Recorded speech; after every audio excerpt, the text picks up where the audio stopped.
This is Dr. Eder and welcome back to my channel. So guys, this is already my second health vlog. If you haven't watched the first one, I'm gonna put the link down below. So for today, I picked a topic that is very timely.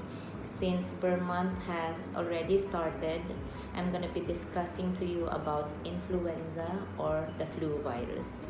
So if you're interested, please keep on watching. A patient once asked me, "Doctor, how can you tell if it's a cold or a flu?"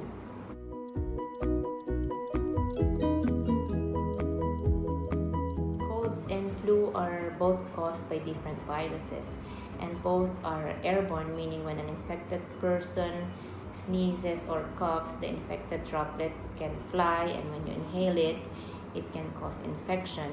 Or when the droplet infection is sprayed onto the surfaces and you touch them and then you rub it on your eyes or touch your nose or your mouth, you can also get the infection.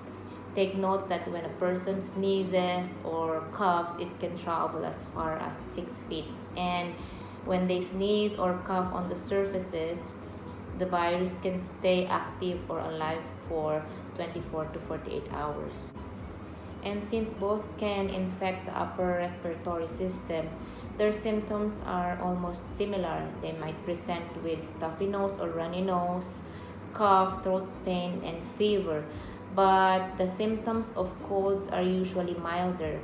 So people with colds sometimes can still perform their daily tasks. They can still go to school, they can still play, they can still go to work. Unlike when you are infected with flu, the symptoms are more severe, like you're having high fevers and chills, full body aches and pains, vomiting, and headache. Flu is more debilitating, so you cannot perform your daily activity anymore. You cannot go to work, you cannot go to school. All you want is to sleep or stay at home. To get a definitive diagnosis, there is a test that we do. We do the rapid influenza test, like we swab the throat, the nose, and then within a few minutes you get the results already. There are easy ways to prevent the spread of flu virus. First is you can get vaccinated. Here in Qatar, they're giving free vaccines annually. So they start giving end of October. And if you have Hamad card, you can get it in all health centers. The government is also giving supplies to clinics and hospitals, and they're giving it for free. And of course, don't forget to wash your hands regularly with soap and water. And if you don't have any access with soap and water, you can always use hand sanitizers or alcohols. And of course, you have to cover your mouth or your nose when you sneeze. Better yet, use a tissue so that after using, you can dispose it right away. And of course, quarantine yourself. Stay at home. Don't go out anymore, especially in places where there's a lot of people, so that you will not be spreading the virus.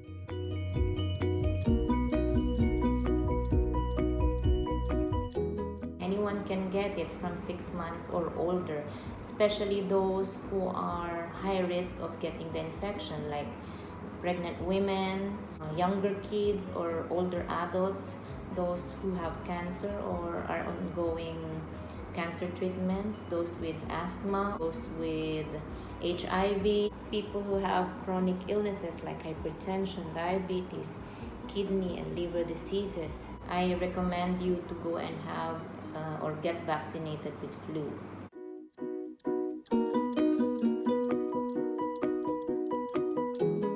Have severe allergies with eggs, because the flu vaccine has egg protein in it. So if you have allergies with it, we don't advise. But if you still want it, I'm advising you to have it done in a hospital or where the doctor can monitor you.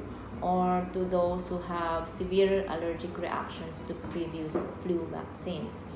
There is a vaccine that has no egg protein in it, but it's given to people who are 18 years old and above. The flu shot is made from dead viruses and cannot give you the flu. However, the vaccine can trigger an immune response from your body, so you may have a few symptoms like achy muscles or low-grade fever. if you are in doubt about the vaccine, the flu vaccine, you can always ask your healthcare practitioner. So how do we manage people with flu infection? We treat them symptomatically because this is a viral infection. It will go on its own.